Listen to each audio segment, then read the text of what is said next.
To world-famous Miami Beach as we are set for football at Hard Rock Stadium in Miami Gardens. Today, it's a Week 9 matchup set to go here between the New York Jets and the Miami Dolphins. And they're going to wind up with pretty good starting field position as they get it up past the 35. So here to lead out the offense in his first year as a Dolphin, but 15th overall, it's the bearded veteran Ryan Fitzpatrick. And the new coaching staff coming in, they finally decided to pull the plug on the Ryan Tannehill era after 7 seasons and no playoff wins. So enter Ryan Fitzpatrick, signed in free agency, fittingly on St. Patrick's Day, by the way. But last year with Tampa Bay, you remember Fitzpatrick got off to that incredible start. Over 400 yards passing in each of the first 3 games of the year, 11 total touchdown passes, and now it's his time to do it with Miami. Well, we just saw a great example of what we talked about with his coach prior to the game. He's definitely one of the better linebackers at reading a play and flowing to make the stop before it turns into something big. They try to throw on second down, but this one is incomplete. The intended receiver there, Kenyon Drake. But now it'll be third down. A look now at the defensive starters for the Jets. They were very good in the win last week against Jacksonville. I don't know what the actual percentages are. I don't know the analytics on when you create 5 turnovers or takeaways in a game. But coaches have always told me, when you create a number that high, your chances of winning probably up over 98%. It's complete to Grant. He's got this to the 30 before being taken down. A gain of 32 that time. Well, things are looking pretty darn good on this first drive, aren't they? Came right out, set the tone, this time with a big pass play. And if the peek behind the curtain that they gave us or their game plan, I don't think that's going to be the last one we see. I think you're exactly right about that. So the big play has them all the way down to the 30 now for 1st and 10. From the shotgun, it's Fitzpatrick. Caught, it's Wilson. 7 yards, the pickup on the pitch and catch. Wilson now in his 2nd season in Miami. First 4 years were in Kansas City. He's always been a solid complementary receiver, but Miami really hoping he can take the next step in his development, be more of a go-to guy now at 27 years of age. Able to get 7 on that first down pass play. 2nd and 3. And he'll fight forward maybe to the line of scrimmage, but that's all. Call it no gain that time as it's going to leave him with a 3rd and about 3 to go. So a look here at the key inactives, and we got this list before the game down on the field. And they tell us the same thing every time, don't they? Next man up. No excuses. Be ready to play. That's the mantra of every organization. The key is having guys on the roster who are capable of filling in and playing at a high level. That's when you know you've drafted well, scouted free agents well, and stocked your team just the way you're supposed to. They've got good playmakers on the offensive side of the ball. I don't know what happened last week to really hurt their performance and hold down their production, but I would dare say that this week in practice, there's a lot of talk about how they're going to increase their proficiency. Yeah, that was a good start getting the playmakers involved. You mentioned that to me pregame. That's what they did there. Yeah, I think a lot of people think the coaching staff really gets on them, and that's how they motivate them. Most of these guys are self-motivated. They have a lot of pride in their performance. Throwing on 2nd and 8. Fitzpatrick toward the end zone, but that's going to wind up incomplete. I think we'll see more of them trying to get him the football out of the backfield. They love what he can do in open space, and they believe that he creates mismatches they can exploit. 8th play of this opening drive coming up. This is 3rd down. From the gun, Fitzpatrick. And down he goes. Fitzpatrick sacked. Quinnen Williams in there to drop him for a 6-yard loss, and that will lead to 4th down. We always talk about how teams are so competitively matched, and you just want to make those plays that give you an advantage. How about right here? The difference between letting them score a touchdown versus holding them to a field goal, that's absolutely huge with the play he just made. And you know he hated taking the loss there on 3rd down. Sanders' kick is good. And the opening drive for the Dolphins yields 3. So the opening drive does yield points, maybe not the 7 they wanted, but they'll take the 3. Accumulating first downs does not go up on the scoreboard, but it does go into the DNA of a team that's trying to establish itself to start a game. That has to feel pretty good for them. They'll take the 3. Yeah, they had 3 first downs and 3 points.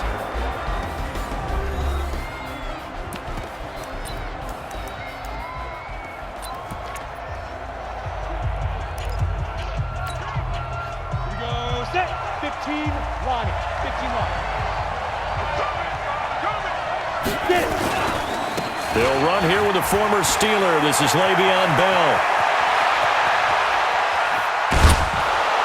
And he finally goes down at the 23-yard line. It's a big run that time by Bell. Give him 52 yards on the ground.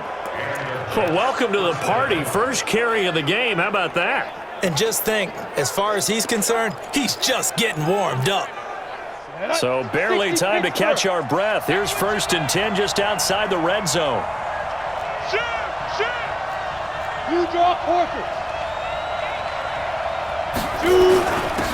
The first carry here for Ty Montgomery. And they'll work it inside the 15-yard line before it's all said and done. 10 yards is the pickup, good enough for a Jet first down.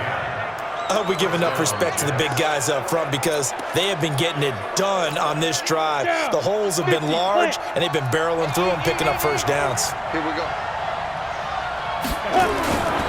Now a first down carry by Bell. They'll get this down inside the 10 for a pickup of about 3. Here's the offense, and you got to talk about the guy that they nicknamed Bebe, Charles Demarius Thomas. You worry about him catching the ball, but you worry more about what he does after the catch. Big, strong, physical. He makes plays downfield. I'm going back to you. I'm going back to you. On 2nd and 7, Simeon. He'll leave it for Montgomery complete. And now they're inside the 10 as he's brought down at the 9. They had 3 yards on first down, just 1 yard there.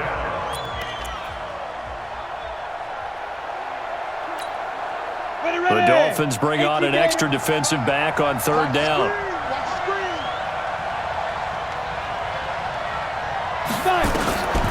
From the gun, here's Simeon. And he's in. Touchdown, Jets. Le'Veon Bell, his 6th touchdown of the season. And the Jets have taken the lead. CD, it seemed like they were so focused on the guys out wide, they forgot about him out of the backfield. That's a really good point because you got to communicate, and oftentimes when you start counting receivers, that's exactly what you do. You start from the widest receiver, work your way inside. Who gets lost sometimes? The back in the backfield. That's exactly what happened there. And he got into the end zone. This will be taken very short. And they're going to start this drive in pretty good shape as they get it up past the 30. Out comes the Miami offensive unit now. They get set to take over. And last time able to get 3. It's not what they wanted. They wanted 6, but they got at least something. They mustered something out of the drive. They'll take it. I like the way you described it. Not ideal, but they'll take it. Anything to put some points on the board. But this time on offense, they don't want to see the field goal kicker trot on the field. They want that ball in the end zone. Yeah, they'll be going for 6. Meanwhile, they take a shot to start the drive, but this is going to wind up incomplete. 2nd and 10 from the 33-yard line. Get to the ball. Let's keep moving. To throw again, Fitzpatrick, and he hits Drake. No gain there, and it's going to bring up a 3rd down. Now the old pass completion for no gain, not something you want to call up out of the playbook too often. Yeah, most offensive coordinators don't have that on their play sheet, so they've got to go back and scramble after this one. But right now, with what they're telling receivers about making sure you take care of the ball in open field, sometimes the fighting for extra yardage doesn't come as a result. That and good tackling can lead to no yards gained. Now the throw on 3rd down, knocked away and incomplete. Not only was the call spot on, how about the execution of that defense right there? Zone was absolutely locked up tight. He was trying to force it in there on 3rd down. But if there's a time to force it, he felt like he needed to make a play, right? Yeah, exactly right. 3rd down, you got to try and find something. There's nothing available there for him. New York set to take the field. And, Charles, if the season ended today, and it's not going to, we still have December left. More football. We're only in November. But they would be a wild card team. And that's great. They'd be in the playoffs, but you know they're trying to bump up to be one of those division leaders. That guarantees you at least one home game in the playoffs, and that's what you're really seeking.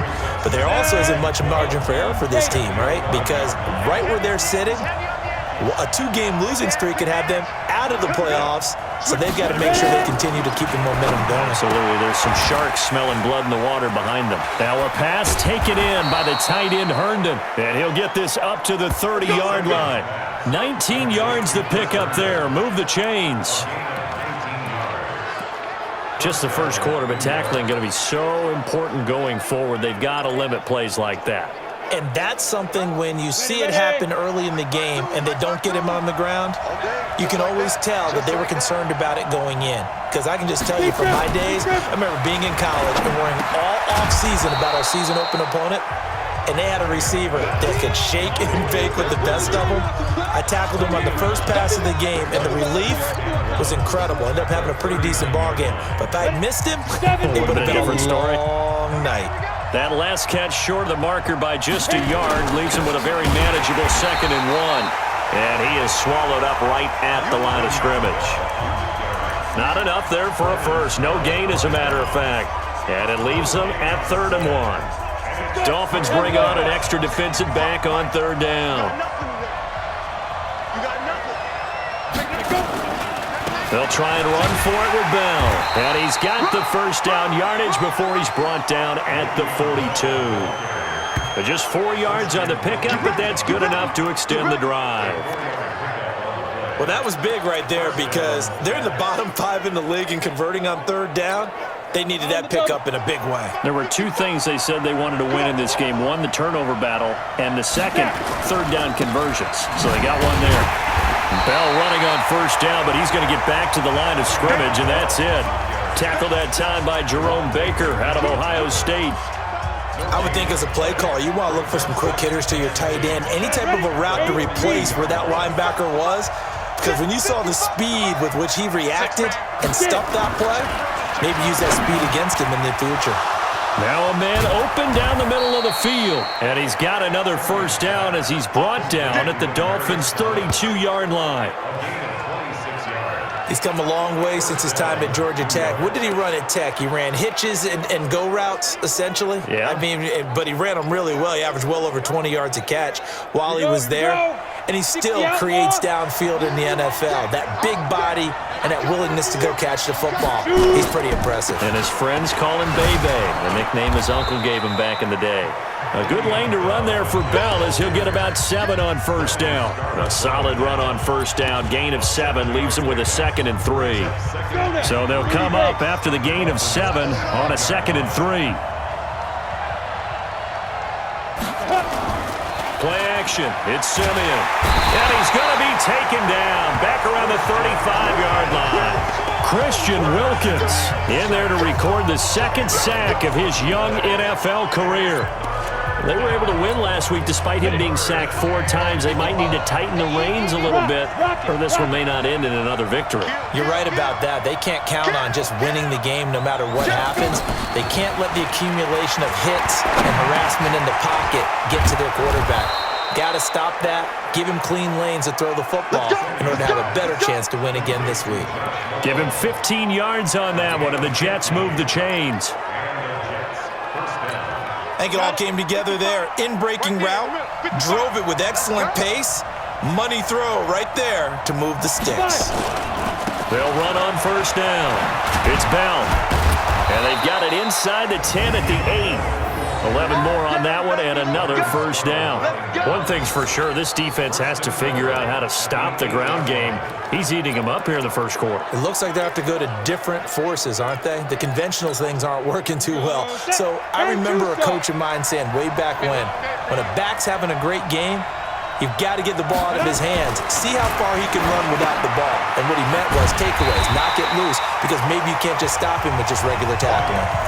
No gain, and it's 2nd down. Well, that was a simple throw and catch, but even with that completion, 0 yards gained, so they're behind schedule on down and distance. I think they were hoping to get it to him. He could make a man or 2 miss, but that window closed quickly. Nothing on 1st down, so the ball remains at the 8-yard line, 2nd and goal. Throwing again on 2nd down, but this time it's incomplete. Get your backs to the goal line. I can hear my high school coach right now. This is when force meets force. Got to be physical in order to win this battle. Yeah, that's where the physicality pays off. A nice job forcing the contact and forcing the